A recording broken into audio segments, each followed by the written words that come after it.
C'est une icône vivante du cinéma marocain. À la fois productrice et réalisatrice, son travail a beaucoup aidé pour faire rayonner le 7e art marocain à l'international. Elle a aussi beaucoup aidé à faire connaître la culture marocaine, riche et diversifiée, partout ailleurs. À son actif, elle a des films, mais aussi des documentaires comme Nubile d'or et de lumière, mais aussi des documentaires sur la culture et surtout la musique marocaine, allant du Aïta au Gnawa jusqu'à la musique amazigh. Aujourd'hui, Maroc Hebdo est très heureux d'accueillir Madame Isa Genini. Bonjour Madame Isa Genini. Je vous remercie tout d'abord d'avoir accepté notre invitation. Ma première question, c'est ça vous fait quoi d'être aujourd'hui à Marrakech? Ça me fait beaucoup de plaisir, évidemment, en même temps d'émotion, puisque je suis là dans un contexte très particulier, qui est le Festival du cinéma international. C'est son 20e anniversaire. J'ai été là à son premier, enfin à sa naissance, on va dire, et puis à d'autres occasions aussi qui ont beaucoup compté. Donc voilà, c'est un événement pour moi. Décidément, votre film Mansour Khamis a été projeté hier durant le Festival international du film de Marrakech. C'est un film qui met en lumière une facette spéciale du patrimoine marocain. Est-ce que vous pouvez nous raconter un peu plus sur l'inspiration derrière ce film et le message principal que vous vouliez passer? Bon, tout d'abord, je n'ai pas cherché vraiment à transmettre un message, mais plutôt une émotion, on va dire. L'émotion que j'ai moi-même ressentie lorsque j'ai redécouvert ces rushs, ces archives du tournage qu'on avait fait en 1994, lorsque j'ai réalisé le film Retrouver Oulad Moumen, qui retrace le périple de ma famille au Maroc et qui passait par El Gara, qu'on appelait à l'époque Boucheron, et où mon père était marchand de céréales et où il m'amenait quand j'étais enfant. Donc, au fond, j'ai été pétrie de cette expérience et c'est comme ça que ce film est né. C'est en revoyant justement ces archives où j'ai eu le bonheur de découvrir avec certaines surprises, parce qu'on oublie un peu ce que l'on a fait, la rencontre providentielle que j'avais eue le jour de ce tournage avec Fatima, non, à chaque fois je fais le lapsus, avec Hajar Hamdawiya, les frères Bourezaoui, qui nous ont offert un moment, je crois, exceptionnel d'une rencontre intime autour d'un thé à la menthe chez les Bourezaoui, avec cet échange personnel avec Hajar Hamdawiya. Et c'était d'autant plus émouvant que lorsque, en 21, je redécouvrais ces archives, j'apprenais que Fatna, que Haja, décidément, elles se confondent dans ma tête, que Haja Hamdawiya était décédée 3 jours après. Et donc, ce qui m'a encore plus déterminée à faire ce film. En fondant la société de gestion et d'études audiovisuelles, vous avez joué un grand rôle dans le développement du cinéma marocain.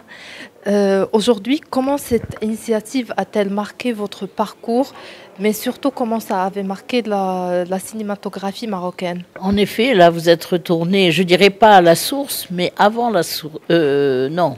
La source a été véritablement le jour où j'ai été embauchée comme hôtesse d'accueil dans une salle de projection privée qui était le Club 70 et où j'ai été embauchée comme étudiante. Donc vous voyez, ça remonte à quelques années. Mais en 73, lorsque il était question de racheter cette salle, j'ai pu le faire surtout grâce à mes partenaires de l'époque qui étaient Louis Malle et Nedja, c'est-à-dire qui représentaient la nef. Et ce sont eux qui ont inventé ce titre de Société de gestion et d'études audiovisuelles que je trouvais voilà, que j'ai fait transformer par la suite par Aura, O-H-R-A, qui veut dire la lumière. Voilà.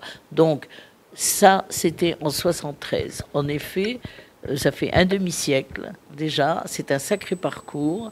Au départ, Sogéave, hein, comme son nom l'indiquait, ne se préoccupait que d'exploiter la salle. Mais comme entre-temps, et même la même année, je veux dire, j'ai eu l'occasion de rencontrer Souheil Ben Barka, qui venait de faire son film Les Mille et Une Mains, et tout d'un coup, par quelle lubie ou par quel instinct, j'en sais rien, je lui ai dit, écoutez, moi je vais distribuer votre film. J'avais jamais distribué le moindre film, je ne savais pas, mais il m'a dit, très bien, d'accord, ça tombait bien. Et donc voilà comment j'ai commencé à faire le porte-à-porte, je dirais, du cinéma marocain, avec les quelques films qui existaient à cette époque-là, hein, notamment. Et puis, ça commençait à se savoir, donc on est venu me voir, Manouni est venu me voir aussi par la suite, Farhati, et la distribution du cinéma marocain puis africain s'est développée. Et puis, après est arrivée la production. La production, le premier film que j'ai produit, c'est Trans, Al-Hal, toujours de Ahmed El-Manouni. Et j'ai également participé à d'autres productions marocaines comme Zift de Tayeb Siddiqui, de Hadda de Mohamed Aboulouaka. Mais je sentais déjà, plutôt que de continuer dans la production, qu'il était temps pour moi de réaliser moi-même un film documentaire sur... Et la première artiste qui m'a vraiment inspiré de me lancer, c'était Fatma Benhussein, que j'avais rencontrée à Essaouira lors d'un festival. Et c'est comme ça que c'est parti. Donc, d'un film de Haïta à Ashkara, après d'un film à l'autre, hein, j'ai donc constitué toute cette filmographie à un moment où effectivement je pouvais, en tout cas par rapport au Maroc, faire figure de pionnière dans le documentaire. Hein, c'était, je crois que je n'exagère pas en disant qu'à cette époque-là, on n'était pas loin de considérer le documentaire comme du reportage entre guillemets, c'est-à-dire comme quelque chose qui ne recherche pas forcément une créativité ou le regard d'un auteur ou hein, et puis mais bon, je vois qu'aujourd'hui les choses évoluent dans le bon sens et c'est tant mieux. C'est ce que vous pensez? Est-ce que vous pensez que le cinéma marocain et surtout le documentaire va dans le bon sens? Justement, oui, je pense. Bon, c'est sûr qu'il a encore du chemin à faire parce que autant à travers des festivals, à travers même l'exploitation cinématographique dans des salles, il apparaît de plus en plus que le documentaire gagne ses lettres de noblesse en faisant sauter la barrière entre fiction et documentaire, puisque le documentaire fait appel au talent autant que la fiction. Hein. Et il ne faut pas moins de talent pour faire un documentaire que pour faire une fiction. Ce n'est pas les mêmes logistiques, ce n'est pas les mêmes moyens, ce n'est pas les mêmes équipes, mais un beau film, c'est un beau film. Voilà, moi en tout cas, c'est ce que je crois profondément.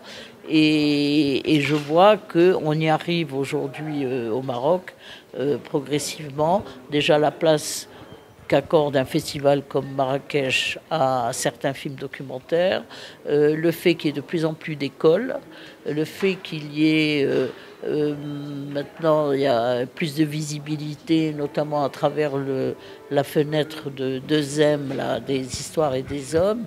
Donc je pense que avec le temps, le Maroc a toute sa place à prendre dans ce domaine, d'autant que c'est pas les sujets qui manquent. Ici. Parlant de sujets, vos documentaires traitent principalement des sujets liés à la question des Gnawa ou Berbères et de la culture marocaine. Qu'est-ce qui motive vos choix de se concentrer sur ces thématiques-là? D'abord, je n'ai pas fait que des films sur la musique marocaine. Il y a des films. Bon, c'est sûr que la musique est présente, mais j'ai fait un film sur ma famille. J'ai fait un film sur les ngafat, sur les rituels de beauté. J'ai fait donc. C'est sûr que la musique tient une place prépondérante dans ma filmographie. C'est pas par hasard. Quand j'ai fait de la distribution, c'était pareil. Je distribuais les films de Bob Marley, j'ai distribué des films d'opéra, distribué des films de salsa. Donc la musique, ça a été vraiment une inspiration quasi constante dans mes choix.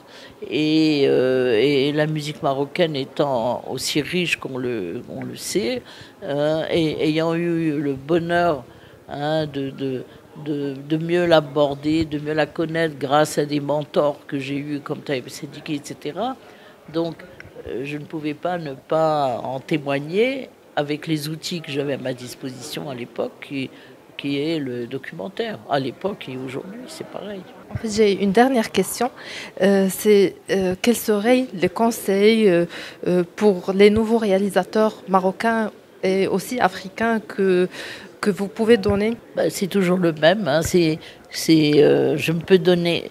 Je ne peux. La plus belle fille du monde ne peut donner que ce qu'elle a, on dit. Bon, qu'est-ce que j'ai eu? Moi, j'ai eu d'abord le désir. Ça, c'est la première des choses. Et peut-être même avant le désir, c'est ouvrir les yeux et les oreilles et voir l'autre. Voir l'autre dans ce qu'il a. Et dans ce geste-là, eh bien, susciter le désir, parce que c'est le désir qui va nous donner les moyens de faire. Enfin, en tout cas, c'est mon point de vue et c'est mon expérience.